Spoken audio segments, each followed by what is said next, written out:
je suis très heureux de vous présenter ce que l'on fait au sein d'Orange France, et puis je vous donnerai aussi quelques exemples locaux, parce que nous sommes aussi assez fiers de ce que nous pouvons amener comme innovation au niveau local. Alors effectivement, au-delà du télétravail, qui est une des formes visibles des nouvelles modalités d'organisation du travail, on peut s'interroger sur la nouvelle vie au bureau, ce que c'est le travailler ensemble, ce qu'apportent les nouvelles technologies bien sûr, et puis aussi être cohérent avec les aspirations nouvelles de nos salariés. Et donc ce que je vais vous dire en quelques minutes, c'est un témoignage, forcément partiel et partial, mais pour vous dire que même une grosse entreprise comme Orange peut être à l'initiative et peut faire sa révolution interne en quelques années sur une période relativement courte. Parce qu'il y a quelques années, le télétravail nous était un peu étranger, et pour une société qui est dans les nouvelles technologies, qui a un média traditionnel quand même assez connu qui est le téléphone et qui permet de communiquer à distance, on n'était pas bien avancé.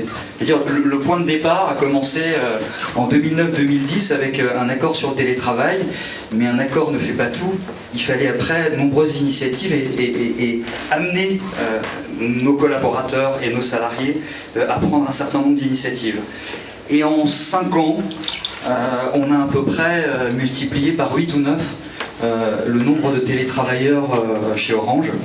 On est grosso modo entre 6000 et 6500 collaborateurs dans l'entreprise qui travaillent régulièrement à distance. Et puis un certain nombre d'autres collaborateurs qu'on a un peu plus... En fait, ils tournent, pardon. On a un peu plus de mal à dénombrer, mais on peut certainement allègrement multiplier par 2, j'espère que tout va bien, multiplier par 2 le nombre de télétravailleurs dans l'entreprise. Et sur le Grand Ouest, on a un peu plus de 600 télétravailleurs aujourd'hui au sein du groupe Orange. Donc c'est un monde très important. Et on a bénéficié et on a usé aussi des révolutions technologiques que vous connaissez bien et dont on essaye d'être à l'initiative ou à la pointe. Mais c'est sûr que les outils digitaux permettent aussi d'accompagner ce mouvement. Au sein d'Orange France, on a plus de 60% de nos salariés qui sont équipés d'un PC portable ou d'une tablette. Et on a depuis, avec un gros effort ces 2 dernières années, on a plus de 40 000 collaborateurs qui ont un smartphone 4G, qui est aussi un outil de travail très intéressant pour ces collaborateurs. Et puis, j'ai dit que je n'allais pas vous donner beaucoup de chiffres, mais nous ne sommes pas encore tout à fait à la parité dans l'entreprise, même s'il y a beaucoup d'efforts en ce sens. On a un peu plus d'un tiers, presque 40% de nos salariés qui sont des femmes, mais on a plus de la moitié de nos télétravailleurs qui sont des femmes. Donc on a une représentativité forte aussi du travail féminin à distance, mais j'y reviendrai, j'en dirai quelques mots. Alors ce que nous avons appris, c'est pas exhaustif, mais quelques éléments de ces expériences appris durant ces dernières années. Déjà, le succès, l'engouement pour le télétravail repose sur une certaine forme de souplesse dans les formules qu'on peut proposer à nos salariés. On était, et c'est peut-être notre passé qui fait qu'on était pour établir des règles de fonctionnement, des procédures assez rigides au départ, et puis on a vu qu'il faut un système ouvert, il faut laisser beaucoup de liberté en fait à nos salariés pour créer cet engouement.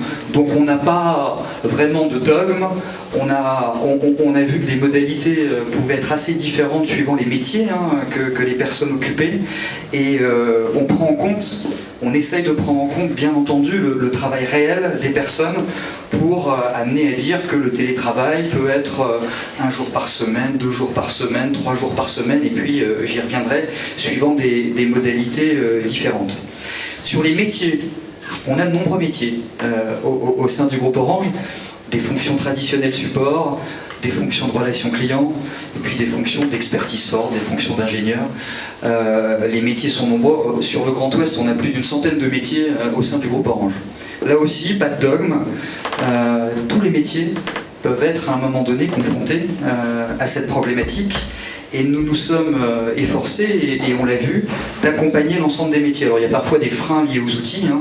Le nomadisme est une chose, mais il faut aussi créer des accès à nos réseaux, des applications qui permettent facilement et aisément de faire son travail à distance, mais ça concerne véritablement tous les métiers, nos métiers de réseau, d'ingénieur réseau, nos métiers de conseiller client à distance, tous les métiers, et notamment ceux qui ne sont pas adhérents à un territoire ou à une proximité physique avec les clients, est adapté en fait au télétravail. Alors, est-ce que ça concerne une certaine catégorie de salariés, plutôt des cadres, des managers, ou plutôt des non-cadres, des vendeurs, des techniciens? En fait, ça concerne tout le monde. Alors, c'est vrai que tout à l'heure, je parlais de l'équipement en outils digitaux. Les cadres sont mieux équipés, plus équipés en tout cas, que la moyenne des salariés de l'entreprise. En revanche, on peut s'apercevoir que le télétravail a aussi un fort engouement dans les populations non cadres, et c'est vrai sur le Grand Ouest, puisque plus de 2/3 de nos 600 télétravailleurs ne sont pas des cadres. Donc on voit qu'on a adapté aussi des outils à des métiers qui peuvent aussi être aisément accompagnés et réalisés à distance. Et ça c'est important, et j'y reviendrai tout à l'heure sur les modalités d'organisation du travail. Ça part quand même d'un prérequis qui est la confiance qu'on peut avoir en nos collaborateurs. Et l'autonomie, la confiance, savoir travailler à distance n'est pas l'apanage des cadres et de l'encadrement ou du management, mais on peut accompagner à peu près n'importe quel collaborateur, quel que soit le métier, sur ces nouvelles modalités de travail. Alors bien sûr, ça perturbe un peu le management. Alors on est dans une période où le management est un peu bouleversé par l'arrivée des outils digitaux. Alors quand en plus on n'a plus sous la main ses collaborateurs, on est un peu perdu. Et on se cherche une nouvelle légitimité en fait à travers son rôle d'animateur, d'accompagnateur, de développeur de compétences. Et c'est vrai qu'au départ, c'est un peu difficile à admettre pour le management. Et on a pu voir, et j'ai pu constater un grand changement aussi ces dernières années, c'est qu'on avait tendance parfois à autoriser ou à répondre à une demande de travail à distance de nos collaborateurs, et ça paraissait un peu subi par le manager, et maintenant on l'encourage parce qu'on voit que ces formes de travail correspondent à une attente des salariés et que l'investissement, l'implication, l'efficacité au travail, performance, on pourrait dire, dans l'entreprise, est souvent plus importante pour les personnes qui ont choisi de travailler à distance et avec de nouvelles modalités. Donc on a complètement changé notre vision. Alors on est en pleine transformation, je dirais qu'on est le chantier est en construction. C'est un travail permanent de remise en cause, et donc le changement culturel, l'évolution des métiers et du positionnement de nos managers, il est encore en construction, et chaque jour on découvre avec eux et au plus près du terrain les nouvelles modalités de travail. Alors bien sûr, on les accompagne. On les accompagne notamment, on a travaillé sur un réseau social d'entreprise il y a quelques années qui s'appelle Plaza, qui est un outil de partage en interne, qui permet de travailler ensemble, de créer un groupe à l'initiative d'à peu près n'importe quel salarié qui va intéresser tout le monde. Ça permet de partager à distance. Le don d'ubiquité n'est plus un rêve. Les équipes virtuelles se mettent en œuvre, et c'est aussi ces outils qui permettent à nos salariés de bien travailler ensemble. Et c'est aussi des initiatives en termes d'organisation du travail qui sont propres aux équipes et aux métiers. Donc on voit plein de formules de travail évoluer.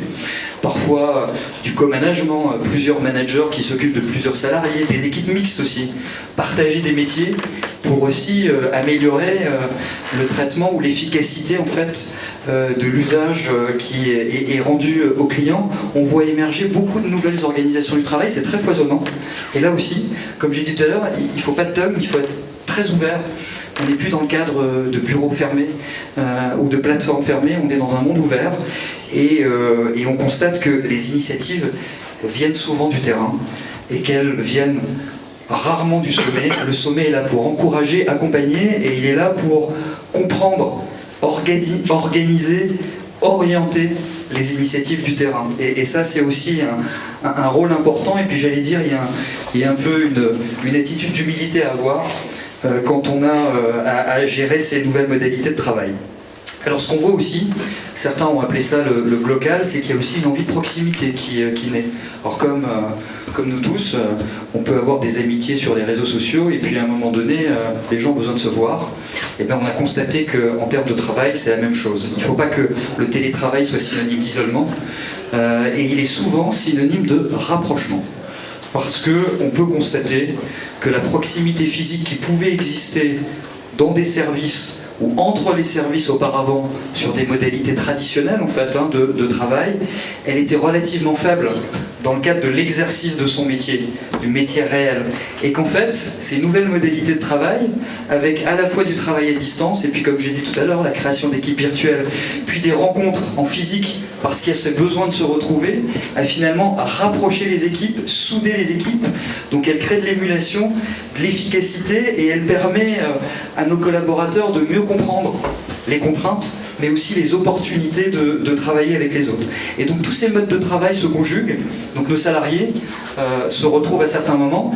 C'est aussi, pour nos managers, je parlais tout à l'heure de remise en cause, il faut aussi recréer des rituels qui étaient parfois oubliés, très simples, et j'allais dire très traditionnels, tels que des réunions de travail, des réunions de partage, qui deviennent du coup qui doivent devenir récurrentes, qui doivent être organisées, parce que ces moments où on se retrouve, qui peuvent être des espaces de liberté suivant les thématiques choisies, mais il faut quand même les ritualiser, parce que c'est aussi une attente des salariés qui travaillent à distance. Et puis, le dernier constat important que nous avons pu faire, c'est que chez Orange, le télétravail, il se passe essentiellement à domicile. On est encore pas tout à fait assez avancé sur ce qu'on appelle les tiers-lieux, même si ça existe.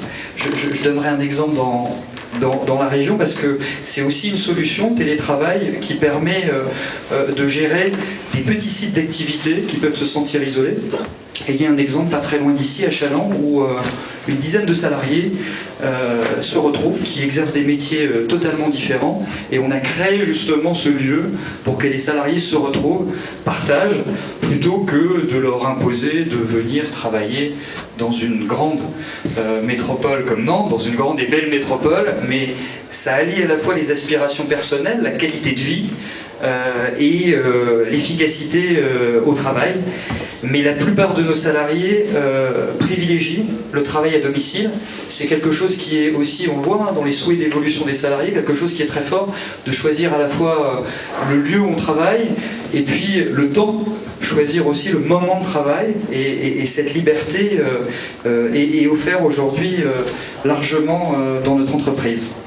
Alors au-delà du télétravail, même si ce mot, j'allais dire, certainement évoluera, parce que ce qu'on appelle aujourd'hui le digital, et puis ce qui a donné les réseaux sociaux, ça s'appelait la télématique dans les années 70, et le télétravail, c'est avant tout la révolution de l'organisation du travail et de la façon de travailler. Alors ce télétravail à distance, c'est surtout, et j'ai commencé à en parler, de nouvelles modalités pour travailler ensemble, et tout ce qu'on appelle le travail collaboratif. Tout à l'heure on parlait de l'horizontalité. Orange est devenue une très belle entreprise innovante, mais la verticalité était quand même au menu de la plupart de nos services. Il y a encore quelques années, on était dans un mode relativement traditionnel, de par notre histoire de travail, et il a fallu amener cette horizontalité, et ça amène naturellement les gens à travailler en mode collaboratif, alors entre nos salariés, et puis aussi ce qui est important aussi, c'est qu'on essaye de partager avec nos partenaires, en fait, ces modalités de travail. On a parlé tout à l'heure de coworking, d'espaces où on a pu aussi accompagner des structures en région. À Paris, la première qu'on a pu accompagner, c'était le NUMA, et donc être aussi à l'écoute et permettre à de nouvelles entreprises, un peu plus jeunes que la nôtre et plus émergentes, de créer de nouvelles modalités de travail et de les accompagner dans ces chantiers-là. Et donc ce travail, c'est aussi ce travail collaboratif, ces nouvelles modalités de travail, on a su aussi se transformer, parce que c'était une nécessité de se transformer. Et on a accompagné, il ne faut pas l'oublier, on a accompagné des collaborateurs qui ont en moyenne une trentaine d'années d'expérience dans l'entreprise Orange. Donc tout tout le monde peut s'adapter et évoluer dans ce nouveau monde du travail. Et quand je parle de nécessité, c'était une nécessité, parce qu'on a aussi comme client, et j'espère qu'il y en a beaucoup dans cette salle, un certain nombre d'entreprises, de collectivités locales, d'administrations. Et pour comprendre, ou pour les aider à accompagner des changements d'organisation du travail, il fallait que nous-mêmes on soit très innovants en interne. Et en fait, ce que je partage avec vous aujourd'hui nous permet d'être beaucoup plus ouverts et de comprendre la réalité de notre travail, la réalité du travail de nos clients, et de pouvoir les accompagner dans cette révolution. Alors, ce qui a été aussi important, c'est qu'on a dû transformer nos espaces de travail traditionnels. Parce qu'un mode très ouvert, ici il est ouvert, c'était pas tout à fait l'aspect de nos bureaux et de nos sites de travail il y a encore quelques années. On était plutôt dans les lieux cloisonnés, bureaux traditionnels, donc il a fallu les adapter. Donc on a aussi des lieux de coworking interne où les télétravailleurs se retrouvent, avec des gens qui ne le sont pas forcément, pour partager leur expérience, et il a fallu créer ces lieux-là, modifier en fait nos locaux, et ça c'est très important aussi parce que dans cette modification on a dû rapprocher des managers, des spécialistes de l'environnement du travail, des responsables de notre parc immobilier pour affronter, anticiper, projeter cette révolution aussi dans nos lieux de travail en physique. Et puis aujourd'hui, ça n'est qu'une étape, et je pense que toute cette journée est utile pour partager toutes les innovations et les nouvelles idées que vous pouvez avoir, mais c'est une nouvelle étape parce que les outils et la révolution numérique que nous sommes en train de vivre, les outils digitaux, se transforment et évoluent tous les jours. Et j'allais dire, à chaque nouvel outil digital ou nouvelle révolution, eh bien, de nouvelles modalités de travail et d'organisation du travail peuvent se créer. La téléprésence est quelque chose d'assez ancien mais permet de travailler à distance. On a aussi bien entendu les solutions que je parlais tout à l'heure de plateformes. Je pense que les réseaux sociaux d'entreprise, c'est vraiment des choses très importantes. Moi j'ai vu une façon de fonctionner vraiment très différente, une ouverture de nos salariés, un partage. Je prends l'exemple du monde technique chez nous, où nous avions finalement des équipes assez cloisonnées, avec des modules de formation assez stéréotypés. Maintenant, les modules de formation sont co-construits avec ceux qui participent aux formations et sont partagés à l'autre bout de la France. Quand nos équipes techniques du Pays de la Loire se forment à des nouvelles technologies et au réseau très haut débit, eh bien, ils ont co-construit les modules de formation, et les techniciens qui sont présents sur la Côte d'Azur vont pouvoir bénéficier des mêmes modules de formation et du partage d'expérience de nos salariés. C'est pour ça que tu parlais d'ubiquité tout à l'heure. On peut partager très vite, on peut créer des communautés virtuelles très vite en direct, et ça, c'est une vraie révolution dans notre entreprise. Et puis j'allais dire aussi, mettre des outils digitaux dans les mains de nos salariés, c'est déjà le début de la révolution. On n'a pas besoin toujours de leur donner le menu, ou de les guider, ou de leur donner des procédures. Je l'ai dit tout à l'heure, on a mis bien sûr des outils digitaux dans les mains de nombre de nos salariés. Par exemple, nos techniciens qui interviennent sur le terrain, et ils ont su trouver aussi des modalités de travail qui à la fois amélioraient leur efficacité, répondaient plus rapidement aux attentes de nos clients, sans qu'on leur donne toutes les recettes par avance. Je crois que c'est vraiment important. Je parlais de confiance tout à l'heure. L'innovation, elle passe par le terrain. On a parfois de bonnes idées, on a parfois de bonnes intuitions, on est là pour apporter du dynamisme, pour encourager les initiatives, mais les initiatives viennent, et les plus intéressantes, viennent souvent du terrain. Alors je vais conclure, parce que le temps est limité, et j'étais là juste pour faire un bref témoignage au début de cette journée. Ce que je voulais vous dire, c'est que l'entreprise Orange, et j'espère que vous l'avez vu, on peut le dire, assez fiers du travail que nous avons pu faire en interne, qui était vraiment une vraie révolution.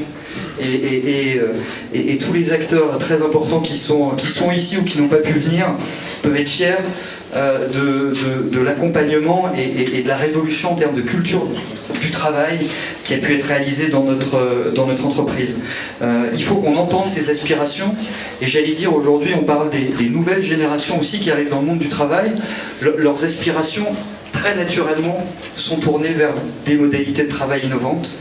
Et donc il faut qu'on sache les accompagner. Je disais tout à l'heure, pour vous donner 2 chiffres, 96% des personnes s'attendent à choisir aujourd'hui leur lieu de travail et 83% souhaitent décider du moment où elles vont travailler et comment elles vont travailler et avec qui elles vont travailler.